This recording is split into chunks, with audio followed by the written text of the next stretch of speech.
La première question concerne Georges. Moi, j'ai déjà, il y a 10 jours, j'ai envoyé une lettre à Georges, pour le saluer, pour le soutenir pendant sa grève de la faim. Je crois bien que Georges doit être libéré le plus vite possible. Alors, ce qui concerne je vais commencer avec parler avec les conditions de détention des prisonniers et palestiniens. Je vais être, excusez-moi, mais je vais être un petit peu long. Je vais commencer avec le sujet des enfants. Je vais commencer avec le sujet des enfants détenus dans les prisons israéliennes. Aujourd'hui, en Israël, il y a 160 enfants. Il y a de l'âge de 8 ans, 9 ans, 10 ans, jusqu'à l'arrivée de l'âge de 16 ans, parce qu'Israël considère un enfant palestinien seulement jusqu'à l'âge de 16 ans. Ces enfants, ils sont détenus dans des circonstances très difficiles. Tout d'abord, Israël refuse l'intervention d'aucune association internationale ou locale pour aider ces enfants pendant leur emprisonnement. Ils sont isolés, tout seuls, dans une section pour les enfants. Depuis 2007, tous les prisonniers politiques, y compris les enfants, ils sont interdits de recevoir des livres, de continuer leurs études. Il y en a d'entre eux qui veulent passer des mois et des mois sans avoir l'occasion de visiter la famille. Et quand ils ont le droit de visiter, ils visitent derrière une vitre, avec un téléphone, aucun contact physique avec les parents. Ces enfants sont jugés dans les mêmes tribunaux militaires illégaux qui jugent les prisonniers adultes. Israël a refusé plusieurs demandes du part des prisonniers adultes pour intervenir à côté des enfants, pour les aider à administrer, à construire leur vie dans la prison, parce que pour un adulte, déjà, c'est très difficile de comprendre la vie de la prison. Alors vous pouvez imaginer 100 enfants isolés, tout seuls, dans une section, enfermés presque 20 heures dans une cellule. Ils ont le droit de sortir 3, maximum 4 heures par jour. Il y en a, la dernière fois, il y avait 2 sections pour les enfants. Une, ils étaient 2 par cellule. Imaginez 2 enfants enfermés 20 heures par cellule. Et d'autres, une autre section, ils étaient enfermés 8 par cellule. Mais là, je veux seulement raconter la marche de souffrance pour un enfant qui est jugé dans un tribunal militaire illégal. Alors les enfants, tous les enfants, ils doivent être prêts 2-3 jours avant leur jugement, de se lever à 5h, 6h du matin, d'être prêts, habillés par les habits de la prison. Les gardiens, ils les ont fait sortir, menottés, mains et pieds. Ils les fouillent 3 fois par main, 1 fois par les mains, 2 fois par des machines électroniques. Ils les ferment dans une cellule hors de la section, il n'y a rien dans cette cellule, enfermés de 5h, 6h du matin jusqu'à 10h, c'est-à-dire 5 heures enfermés dans une cellule, menottés mains et pieds.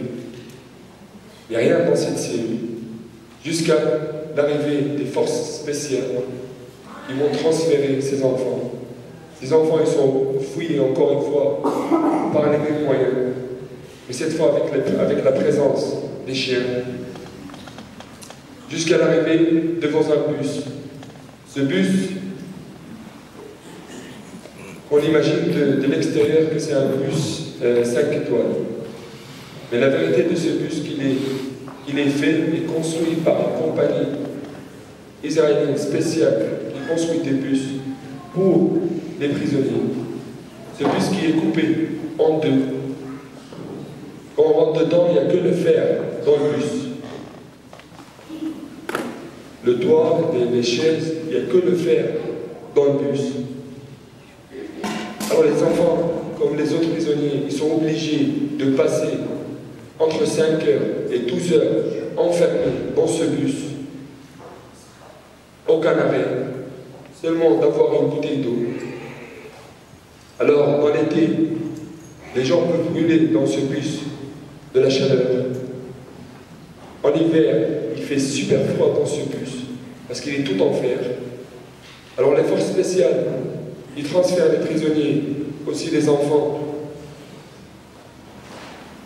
Ils ont des ordres de ne pas s'arrêter, n'importe quel que soit la cause ou la résultat. Il ne faut pas s'arrêter.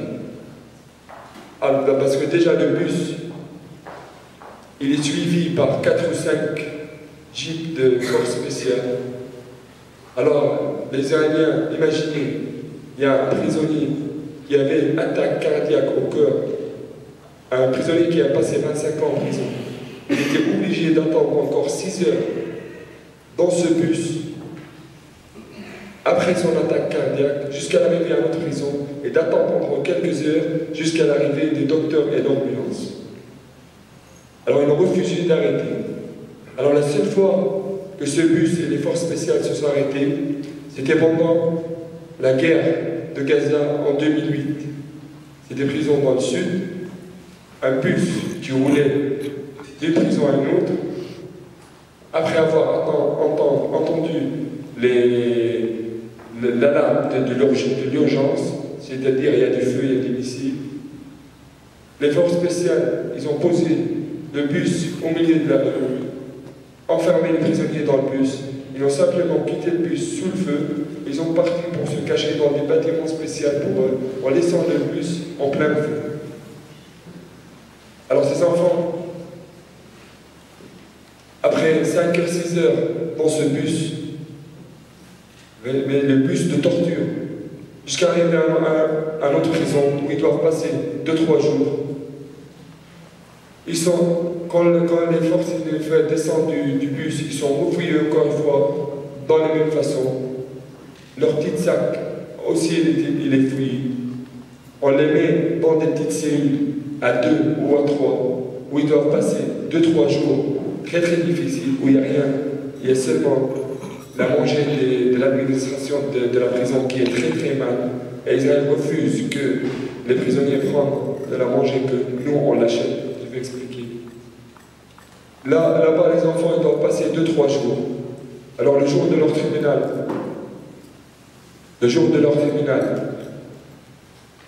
les forces spéciales viennent les chercher aussi à 6h, 7h du matin, les remenoter encore une fois, mains et pieds. Il y en a d'entre eux que je me rappelle bien, un enfant de 9 ans, que les menottes des pieds, ils étaient très grands. Alors il glissait. Quand il ferme, ça glisse. Alors ils l'ont fermé par les menottes des mains pour pouvoir menotter cet enfant de 9 ans. Alors le jour de tribunal, jusqu'à l'arrivée, après avoir été fouillé encore une fois, les enfants doivent arriver à 7h du matin à ce tribunal militaire. Il se trouve pas loin de Ramallah. Ils doivent passer de 7h du matin jusqu'à 7h du soir, comme tous les prisonniers.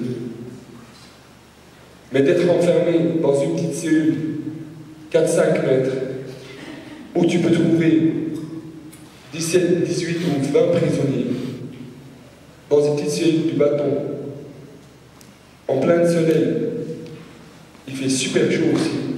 En hiver, les prisonniers tremblaient du froid. Il n'y a pas de fenêtre dans ces cellules, il y a seulement une petite fenêtre dans la porte pour pouvoir communiquer avec l'avocat s'il vient, bien sûr, loin de 2-3 mètres, avec la présence du gardien. Alors, les tribunaux militaires, alors nous, comme Palestiniens déjà, on ne cherchait pas notre justice et notre innocence dans le tribunal militaire israélien. Parce qu'on a bien la croyance et la foi de notre justice et notre juste combat et notre juste et notre innocence. Parce que aussi, les tribunaux israéliens sont un moyen de l'occupation, un moyen de tension d'occupation, un moyen de torture de l'occupation. Ça, c'est la vérité des tribunaux militaires. Aucun Palestinien qui a passé devant un tribunal militaire n'était pas condamné à plusieurs mois et plusieurs années. Alors il y en a d'entre vous, peut-être vous demandez pourquoi on arrête un enfant de 8 ans, 9 ans, 10 ans. Alors comme on voyait le film, les colons et les soldats qui viennent confisquer une maison ou confisquer une terre, c'est n'importe quel enfant, où qu'il soit, il va défendre sa maison, défendre sa mère, défendre son père qui va être frappé par les colons. Au moment qu'un enfant défend sa maison, il est considéré comme une menace sur la sécurité d'Israël. À ce moment, il peut passer des mois et des années dans les prisons. Il y a des enfants, ils étaient emprisonnés à l'âge de 14 ans, 13 ans, et ils ont passé 20 ans en prison. Ils ont passé 20 ans en prison. Ces enfants, ils ont, malgré l'âge de 30, 40 ans, de 34 ans, ils ont continué d'avoir les rêves des petits-enfants. Alors il y en a d'entre eux que je me rappelle bien, il avait passé 19 ans en prison.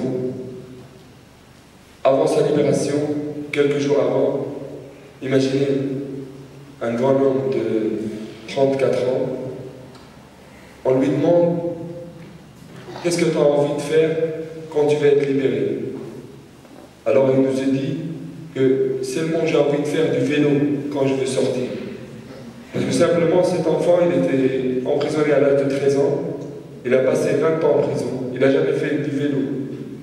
Alors ces enfants, Israël les juge dans des tribunaux militaires, et pour revenir en prison, c'est la même marche de souffrance qui vise ces enfants. Alors je crois bien qu'il y a des enfants qui sont isolés, interdits depuis 2007 de recevoir des livres, de continuer les études, de refuser l'intervention des associations culturelles, internationales ou locaux. Je crois qu'Israël a seulement un projet ici, c'est d'assassiner ces enfants-là, assassiner la jeunesse palestinienne au nom de la sécurité d'Israël. Ici, on doit bien se demander que peut faire un enfant de 11 ans, 12 ans, 13 ans devant un État qui a 250 bombes nucléaires. Alors je crois qu'il faut arrêter de parler de la plus grande démocratie dans le Proche-Orient. Ça, la première chose, c'est les conditions de détention